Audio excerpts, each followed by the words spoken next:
La saison d'animé d'été 2024 a commencé depuis plusieurs semaines maintenant, et tous les animés ont déjà quelques épisodes de sortie, du coup la plupart des gens ont pu se faire un avis sur tout ce qui sort. Donc c'est pas normal que personne ne regarde le meilleur animé de cette saison. Quand on regarde sur différents sites qui répertorient tous les animés les plus populaires cette saison, plusieurs noms ressortent en haut de la liste, comme Wistoria, MHA ou Oshinoko par exemple. Mais mis à part cela, le reste sort pas vraiment du lot, sauf un, The Elusive Samurai.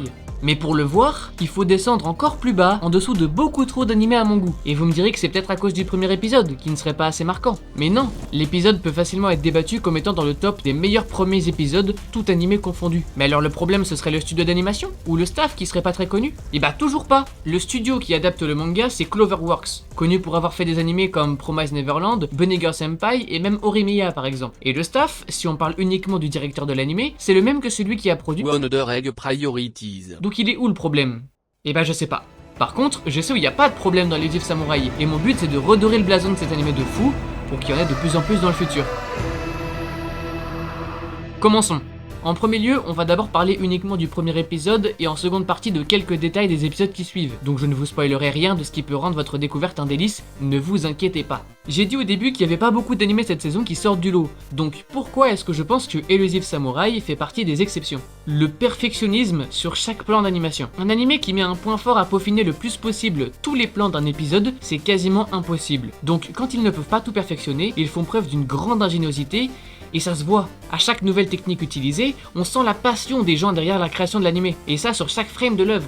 Alors que le temps qu'il leur est donné pour faire toute une saison de minimum 12 épisodes d'une vingtaine de minutes, est à deux doigts d'être illégal pour terminer ne serait-ce qu'un produit fini de base. Et Elusive Samurai le fait à la perfection. Mais je vous entends, vous avez dû vous dire « Oui, mais ils ont eu plus de temps que d'autres animés, et gna gna gna et gna gna gna ». Je suis désolé de vous l'apprendre, mais ça marche pas comme ça dans la production d'animés.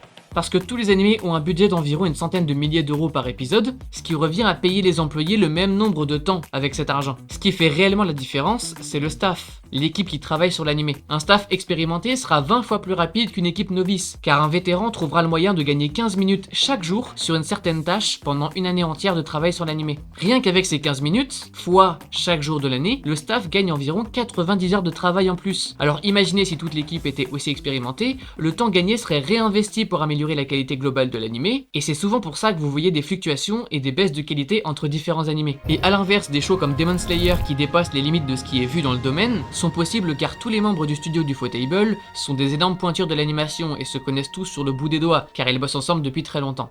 Bref, je m'égare. Bon, de base, j'allais vous lister encore beaucoup de points forts de l'animé, mais je préfère être honnête. Je vous mets un screen de ce que j'allais vous dire sur l'animé si ça vous intéresse vraiment et voilà. Depuis que cette saison d'animé d'été a commencé, je me suis étonné à adorer regarder certains animés plus que d'autres. Parfois même des animés qui ne volent pas très haut en termes de production. Et ça m'a fait réfléchir.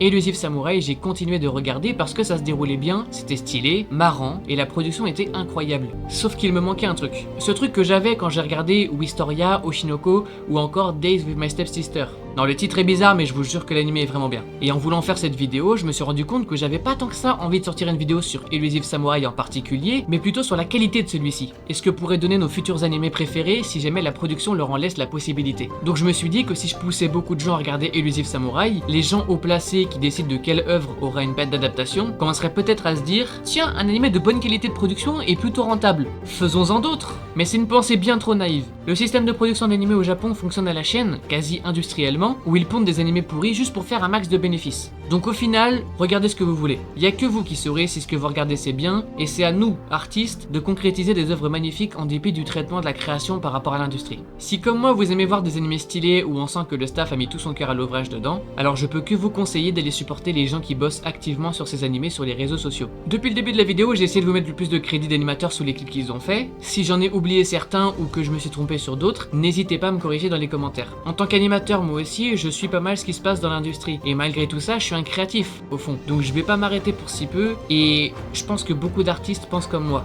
Donc je vais continuer à me donner à fond pour pouvoir moi aussi un jour vous proposer le meilleur animé de la saison.